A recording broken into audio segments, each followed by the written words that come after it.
Book of Heaven, Volume 12. 2nd to 23rd. March 1921. Page 186 to 192.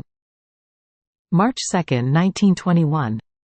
Jesus changes the state of victim of Luisa, in order to prepare the era of his will. As I was in my usual state, my always lovable Jesus came and told me, "My daughter, the third fiat, my fiat voluntas tua, on earth as it is in heaven, will be like the rainbow which appeared in the sky after the deluge, which, as rainbow of peace, assured man that the deluge had ceased. So will the third fiat be. As it comes to be known, loving and disinterested souls will come to live in my fiat. They will be like rainbows, rainbows of peace, which will reconcile heaven and earth, and dispel the deluge of so many sins which inundate the earth. These rainbows of peace will have the third fiat as their own life. Therefore my fiat voluntas tua will have its completion in them. And just as the second fiat called me upon earth to live among men, the third fiat will call my will into souls, and it will reign in them, on earth, as in heaven." Then, since I was sad because of his absence, he added, "My daughter, be cheered, come into my will. I chose you among thousands and thousands, so that my will may have full completion in you, and so that you may be like a rainbow of peace which, with its 7 colors, attracts others to live in my will. Therefore, let us leave the earth aside. Up until now I have kept you with me in order to appease my justice and prevent greater chastisements from being poured upon the earth. Now, let us allow the current of human evil to run. I want you with me, in my volition, to be occupied with preparing the era of my will. As you move forward on the path of my volition, the rainbow of peace will form, which will form the link of connection between the divine will and human will. From it, my will have life on earth, and this will begin the fulfillment of my prayer, and the prayer of the whole Church. Thy kingdom come, thy will be done, on earth as it is in heaven." March 8, 1921. With her love, the Virgin called the Word to incarnate himself in her womb. With her love, and by fusing herself in the divine will, Luisa calls the divine will to have life on earth within her. While praying, I was fusing all of myself in the divine will, and my sweet Jesus came out from within my interior, and throwing his arm around my neck, told me, "My daughter, with her love, with her prayers, with her annihilation, my mama called me from heaven to earth, to incarnate myself in her womb. You, with your love, and with your continuous dissolving of yourself in my volition, will call my will to have life on earth within you, and then you will give me life in other creatures. However, know that as my mama called me from heaven to earth inside her womb, since the act she did was a unique act, which will never be repeated again, I enriched her with all graces. I endowed her with so much love as to make her surpass the love of all creatures united together. I gave her primacy in the privileges, in the glory, in everything. I could say that the whole of the Eternal One reduced himself to one single point, and poured himself upon her in torrents, in immense seas, so much so, that all remain below her. As you call my will into yourself, this too is a unique act. Therefore, for the decorum of my will which must dwell in you, I must pour in you so much grace, so much love, as to make you surpass all other creatures. And since my will has supremacy over all, and is eternal, immense, infinite, I must communicate this to the one in whom the life of my will must have its beginning and completion, endowing and enriching her with the same qualities of my will, giving her supremacy over all. My eternal volition will take the past, the present and the future. It will reduce them to one single point, and will pour them into you. My will is eternal, and wants to have life there where it finds eternity. It is immense, and wants life in the immensity. It is infinite, and wants to find infinity. How can I find all this, if I do not pour it in you before?" On hearing this, I was frightened and terrified. If I wrote this, it is because obedience imposed itself, and I said, "Jesus, what are you saying? You really want to confuse me and humiliate me to the dust. I feel that I cannot even tolerate what you are saying. I feel a terror that frightens all of me." And he added, "What I say to you will serve to myself. It is necessary for the sanctity and dignity of my will. I do not lower myself to reside where I do not find the things that belong to me. You will be nothing other than the depository of such a great good, which you must keep jealously.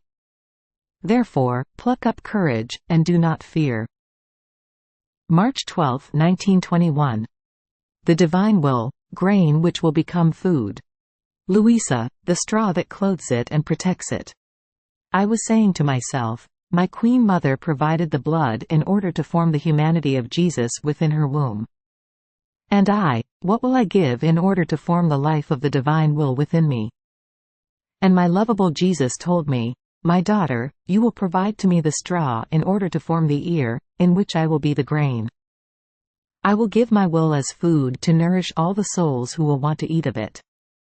You will be the straw which will preserve the grain. On hearing this, I said, my love, my office of serving you as straw is ugly, because the straw is thrown away, burned, and has no value. And Jesus, yet, the straw is necessary to the ear of grain.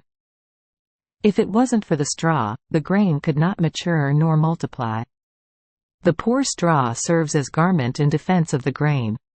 If the burning sun invests it, the straw defends it from the excess of heat so as not to let it wither. If frost, rain or something else invade the grain, the straw takes all of these evils upon itself. Therefore, one can say that the straw is the life of the grain. And if the straw is thrown away and burned, this is when it is separated from the grain. The grain of my will is not subject to grow or to decrease. As much as they take of it, it will not diminish of one single grain. So, your straw will be necessary to me. It will serve me as garment, as defense, defending the rights of my volition. Therefore, there is no danger that you may be separated from me. After a little while he came back, and I said to him, my life, Jesus, if the souls who will live in your volition will be rainbows, what will be the colors of these rainbows of peace? And Jesus, all goodness, their qualities and colors will be fully divine. They will blaze with the most beautiful and bright colors, which are love, goodness, wisdom, power, sanctity, mercy, justice. The variety of these colors will be as light in the darkness of the night, and by virtue of these colors, they will make the day arise in the minds of creatures. March 17, 1921. Jesus makes Luisa pass from the office which his humanity had upon earth, to the office which his will had within his humanity. I was saying to my sweet Jesus, I don't know. The more you say you give to me by means of your holy volition, the more wretched and ugly I feel. I should feel better, more good. Instead, it is all the opposite. And Jesus told me, my daughter, the more the grain of my will grows in you, the more you will feel the misery of your straw. In fact, when the ear begins to form, grain and straw are one single thing. But when the life of the ear keeps forming, as the grain matures, the straw is detached from it, and remains only as defense of the grain. Therefore, the more wretched you feel, the more the grain of my will keeps forming in you, and is close to perfect maturation.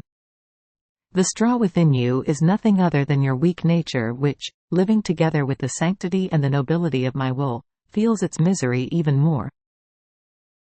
Then he added, my beloved, up until now you have done before me the office which my humanity had upon earth. Now I want to change your office, giving you another one, more noble, more extensive. I want to give you the office which my will had within my humanity. See how much higher and more sublime this is. My humanity had a beginning. My will is eternal. My humanity is circumscribed and limited. My will has no limits and no boundaries. It is immense. A more noble and distinguished office I could not give you. On hearing this, I said, my sweet Jesus, I can find no reason why you want to give me such an office. Nor have I done anything to deserve such a great favor.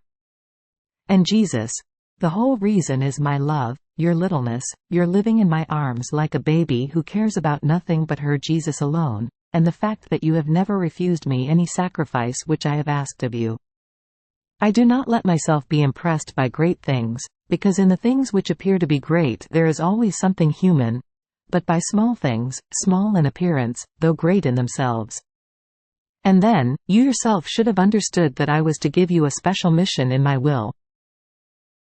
That continuous speaking to you about my will, that making you understand its admirable effects, which I have done with no one until now.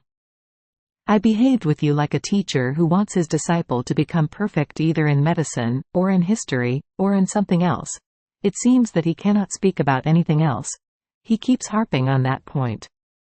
So I did with you. I assumed the attitude of teacher of divine will, as if I ignored all the rest.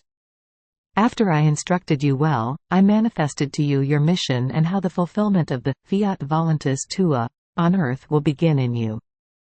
Courage, my daughter. I see that you are losing heart. Do not fear, you will have all of my will as your help and support. And while he was saying this, he caressed my head, my face, my heart with his hands, as though confirming what he was saying.